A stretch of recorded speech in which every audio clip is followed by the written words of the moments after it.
Hey guys, Brittany from Memories and Mojitos Travel here. I wanted to talk to you about our last Mexican adventure. We came back from Ocean Coral and Turquesa in the Riviera Maya, and I wanted to do a short little review on that. So we went to attend a wedding. So we didn't choose this resort. I didn't really know anything about it beforehand. And overall we had a pretty good time. It's not that far from the Cancun airport. It was about 15, maybe 20 minutes, so it's not too far to the resort to get your vacation started. And when we arrived, check-in was pretty easy. There was no line. We got there about 1 p.m. Check-in is 3 o'clock, and they're pretty strict about that. They, told us to come back right at 3 o'clock. We couldn't get our room any earlier. That was fine. We were starving because we had been up since, around 2 a.m. We were traveling from Connecticut.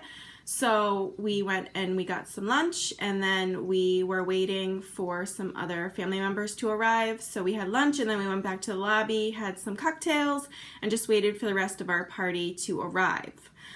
Around 3 o'clock, we went, checked in, room was ready. We had originally booked a garden view room. It was just a standard, whatever the basic, most cheapest room was, that's what we had booked. We were surprised to find out that we had been upgraded, and we were upgraded to building 7. It was a privileged room, and it was a master suite. It was big. It had 2 bathrooms. It had a living room, a little dining table, a big balcony. It overlooked what they call the privilege pool, and room was good. I will link in a video for the room so you can see that. We were in the privilege section, but our room did not come with the privilege amenities. So we were in the section, but we weren't able to partake in everything that the room would normally come with. And since we didn't do that, I don't know everything about it. I know that it's either $63 or $65 per person per night. It's somewhere around there. And you get a different wristband, so you get upgraded alcohol, you get robes, you get room service that's 24 hours a day, because if you're not privileged, it's only 11 a.m. to 11 p.m. You have a lounge you can go to, I think a different restaurant. You have some different options. I did inquire about upgrading since we already were in the privilege room. I thought maybe they would let me upgrade for half or a little bit less. And I asked 2 people, and both people had said no. They were not budging. They were like, nope, the price is what it is, and that's it. So we didn't end up upgrading. It just didn't seem worth it to us. But maybe if we're going to be there for a longer length of time, it would be good. The only thing that I kind of really missed out on was the room service. I was disappointed that I couldn't have room service breakfast. And the alcohol, I would have liked a little different alcohol, but we'll get to that. So room, I'm going to say 8 out of 10. That's what I'm going to give it. Dining. There were quite a few dining options, actually. I was a little concerned on how the food was going to be because I want to eat. That's just, when we pick a resort, the food and the drinks have to be good. And I was pleasantly surprised with the food. Everything, I don't really think there was anything that I thought was bad. The only thing that I was slightly disappointed in was breakfast, because there was only, if you weren't privileged, there was only one breakfast restaurant you could go to. It was a buffet, and they had a ton of options, but I just wanted something else. Good for lunch, we pretty much ate at the Creperie every day. It was right by what they call the privilege pool. And it was crepes, sandwiches, salads. It's a very small place. I don't know how many tables, 15 tables maybe. It's open air. It's right by the pool. That's where we loved. It was so good. And dinner, we really didn't have a bad meal anywhere. Since we were there for such a short amount of time, we ate at 2 restaurants a night just so we could try to experience everything. The only restaurant that we didn't go to at night was the Creperie. I think we hit all the other ones. Route 66, their like burger joint, we didn't eat a full meal there. We went late night and they had a little buffet set up, and we had some hot dogs and burgers and french fries and just some, I think, nachos. I don't know, like picky stuff. So, but we hit most, I think we hit most of the restaurants, and they were all good. I really don't have anything negative to say. I actually thought it was one of the better resorts for dining, especially for the price, you know, that we paid. They had a coffee shop that was really fun to go to. The only thing that was different about the coffee shop that to other resorts that we've been to was they don't have any alcohol in there. So it probably makes me sound like an alcoholic, but when we go to the coffee shop, we'll get a, you know, a cappuccino or espresso or whatever, and get Bailey's or amaretto or something. And they didn't offer that at all. It was just coffee, tea, and they had some pastries. Same thing at breakfast. Breakfast, we always order a cappuccino with Bailey's, and we were able to get that, but they didn't have it in there. We were basically done with our breakfast each day before our coffee or our cappuccino with the Baileys arrived, because they had to run and get it from another bar. So then we kind of smartened up and would say, okay, we're going to have it to go, because by the time we got it, we were just sitting around waiting. So then we kind of learned, hey, give us one to go, because by the time you bring it to me, I'm going to be ready to leave anyway. So that was kind of different for us. We're used to, you know, having the Bailey's free-flowing in the morning or at the coffee shop. But so it was nice to have the coffee shop. It was nice they had a cute ice cream shop, and the ice cream was good. So dining was good. Food, I'm gonna give it a 7 or 7.5 out of 10. And I'm really only marking it down for the breakfast because I needed another breakfast option. Service was hit or miss. I'm gonna be honest. We had some really, really good servers, and then we had some poor service. The place that we had the worst service was the swim up bar. Terrible. Like, bartenders that they had at the swim up bar did not want to be there. They were miserable, and I'm not joking when I say it took 45 minutes to get a drink. And we've been to a lot of resorts, we've been to a lot of swim up bars, and the swim up bar is always the busiest bar. I get it. You gotta be quick, it's hard to know who's been there and who's being served next, but they did a very, very poor job. We were told no more than we were told yes at that bar. We had been told by other workers or other couples, hey, you gotta go try this drink. You know, we had this drink yesterday, it was really good, or we had this, go try this. And we would ask, and we were just told, no, nope, I can't do it. We don't have it. That was yesterday's drink. No. Okay. Alrighty. Aside from that, the service at the restaurants were pretty good. It's, you know, a little slow, but you're in Mexico, and you know what they call it, a Mexican minute. So, you know, you're on vacation, you're not going to be in and out. It's not McDonald's. But I thought the service it was all right. It was fine. We absolutely loved Ricardo at the Privilege Pool. He was phenomenal. If you are going to hang out at that pool, the quiet pool, the Privilege Pool, whatever you want to call it, he's your guy. For real. He took such good care of us. I wish that we sat with him every single day because he was so, so good. I think it's that way with every resort. There's always going to be a couple bad eggs in it, and you kind of just have to brush it off and kind of find your people that take really good care of you.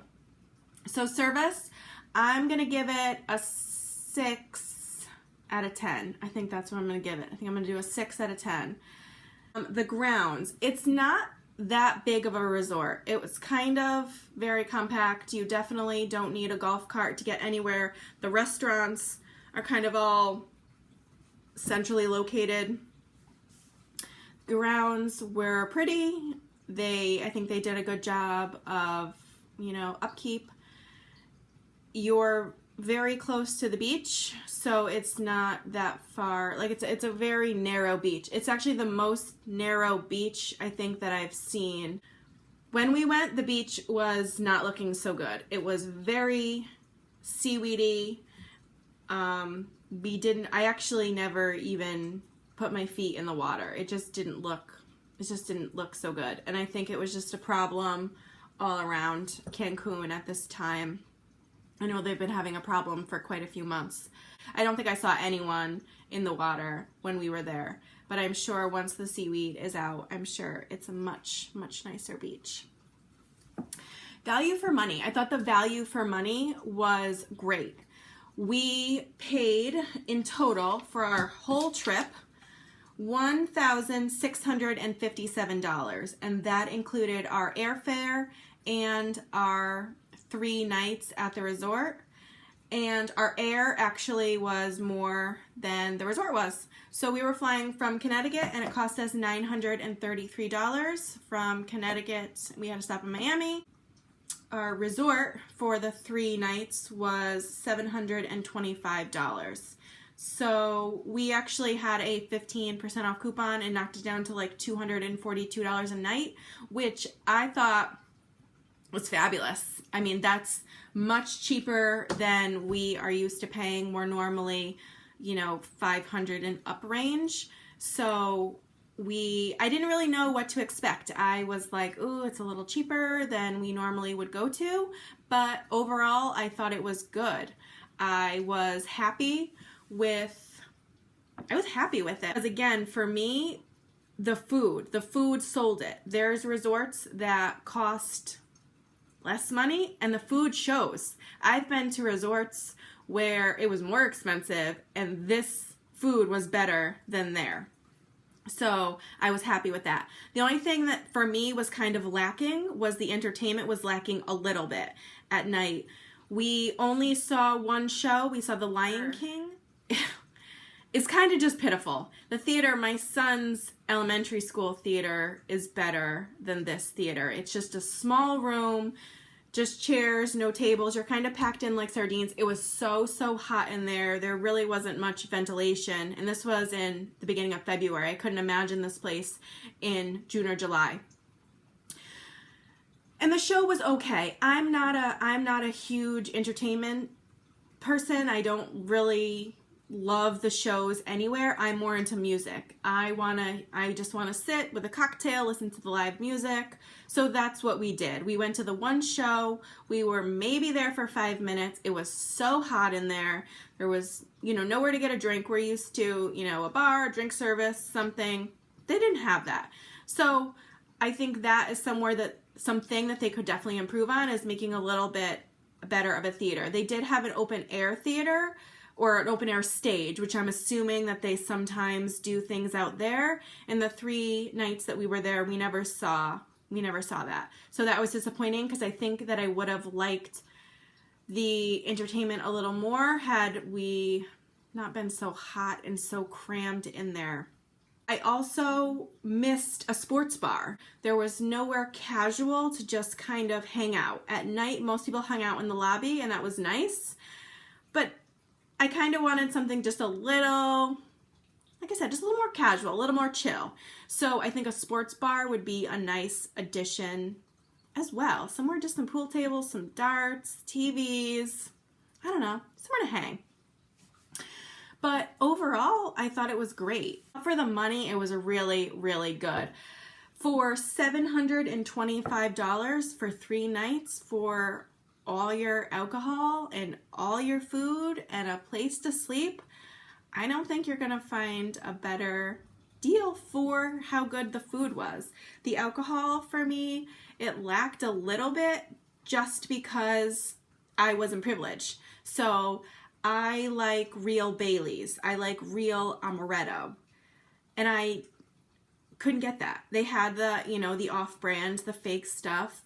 But if I'm just drinking Baileys on the rocks, I can taste the difference.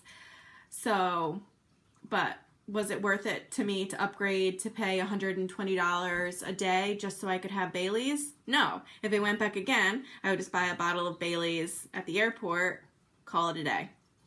So the alcohol, if you're not that picky, I mean, there were a lot of choices. This was the first place that I had ever been to where the alcohol was different based on your wristband. I have been places before where they have a privilege club or club level or whatever you want to call it, and there's a different, a lounge you can go into, and that's where you can get upgraded liquor. This was different. The first shelf was just for everyone, for average paying customers, and then the top tier was for a privilege. So that was, when we went up to get our first drink at the bar, we like mini beers. And so that's kind of always like our first shot when we get there. We're like, hey, we'll get some mini beers. And he was like, nope, you're not privileged. You can't have it. But I'm like, no, I see it. And he's like, nope, the second shelf is for privilege. So that was kind of a little disappointing. I have never run into that before where the person next to me can get it, but I can't get it. Like I said, I'm used to just everyone being able to have the alcohol, or you go to the lounge and you get something different. But I was able to find something to drink during the day. I like Malibu and Club Soda, and they had an off-brand Malibu, and it was perfect. I would recommend it. I think that it's good. We had a lot of fun. Weather was great. And I think that's it. If you want me to help you plan a trip here, feel free to reach out and ask me. My website is memoriesandmojitos.com. My email is memoriesandmojitos@gmail.com. But if you just have any general questions, just comment below and I can try to help you. Like I said, I was only here for 3 days, so I'm not an expert on it, but if I know it, I will definitely give you an answer to it. And subscribe if you want to see some more videos. We are off to Excellence Playa Mujeres next month, so I'm excited about that one. Thanks so much for watching. Bye.